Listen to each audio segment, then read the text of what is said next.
नमस्कार बंधुरा आज के आमी शीतेर सब्जी दिए निरामिष एक दारुण स्वादेर रेसिपि करे देखाबो जेटा এই শীতে ধোয়া ওঠা ভাতের সঙ্গে খেতে কিন্তু অসাধারণ লাগে।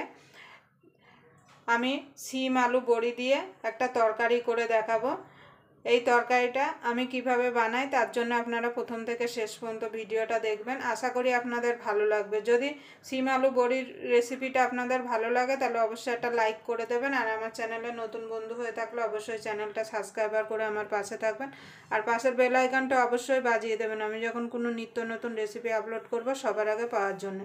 এখানে আমি সিম আলু বড়ি দিয়ে তরকারি বানানোর জন্য এখানে নিয়ে নিয়েছি সিম 250 গ্রাম। আমার সিমগুলো একটু বড় ছিল বলে আমি দুই অর্ধেক করে নিয়েছি।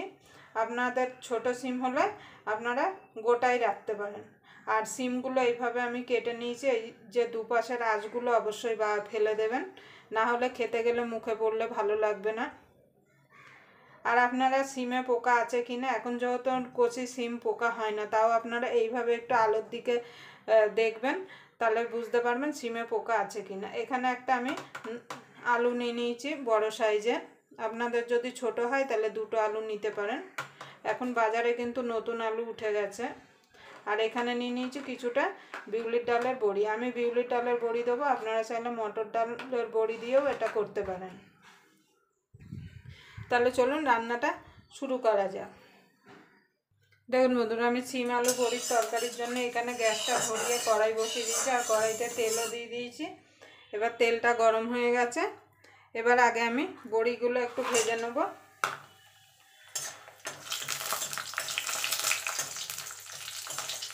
লাল লাল করে বড়িগুলো ভেজে তুলে নেব। দেখুন বন্ধু, বড়িগুলো ভেজে তুলে নিয়েছি। এবার সিমগুলো দিয়ে দেবো।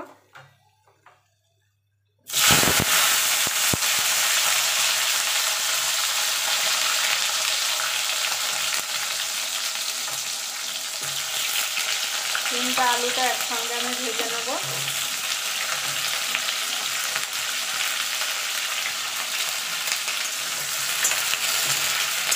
একসঙ্গে ভেজে আমি তুলে নেব। এই তরকারিটা আপনারা নিরামিষের দিনে বানিয়ে গরম ভাতের সঙ্গে খেতে পারেন, খেতে কিন্তু দুর্দান্ত লাগে। দুপুরবেলা এই নিরামিষ বড়ি আলু ঝোলের সঙ্গে গরম গরম ভাত, আর কোনো কিছু কিন্তু মাছ মাংসের প্রয়োজন পড়বে না। আপনারা অবশ্যই এইভাবে একবার বাড়িতে বানিয়ে দেখবেন। দেখুন বন্ধুরা, সিম আলুটা ভাজা হয়ে গেছে। এবার আমি তুলে নেব।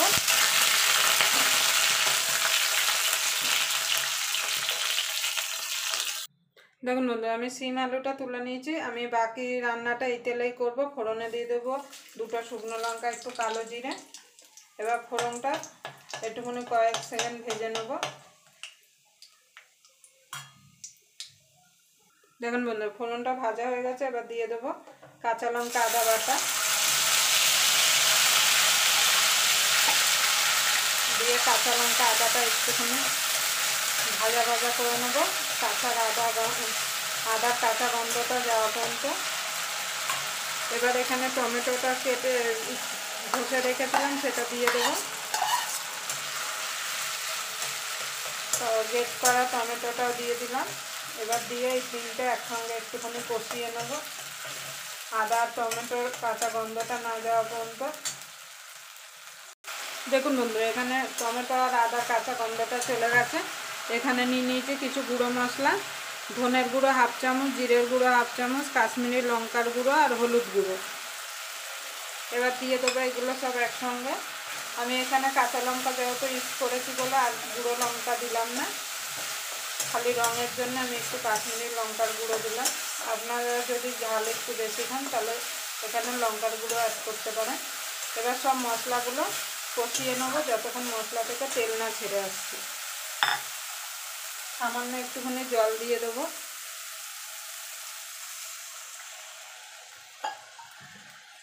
যাতে মশলাটা পুড়ে না যায়।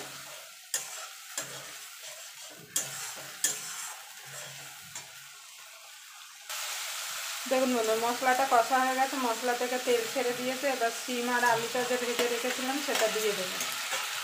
দিয়ে ভালো করে মশলার সঙ্গে কষিয়ে নেব।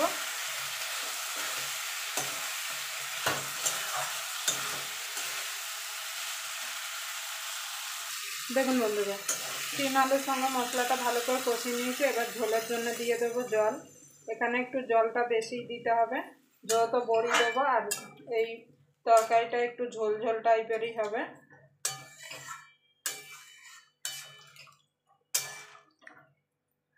এবার এটাকে আমি ফুটতে দেবো। দেখুন ঝোলটা ফুটে গেছে, এবার বড়িটা দিয়ে দেবো। বড়িটা দিয়ে মিনিট খানিক একটু ফুটিয়ে নেব।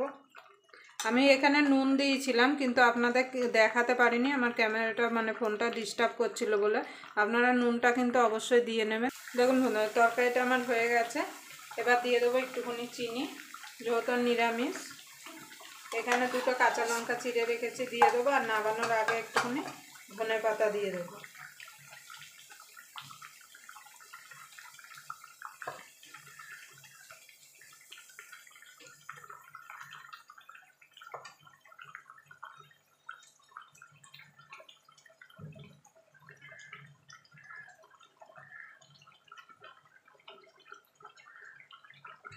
দেখুন আমার তরকারিটা হয়ে গেছে, আমি নামিয়ে দেবো। আবার আপনাদের সঙ্গে কোনো নতুন রেসিপি নিয়ে দেখা হবে। ততক্ষণ পর্যন্ত আপনারা ভালো থাকবেন, সুস্থ থাকবেন।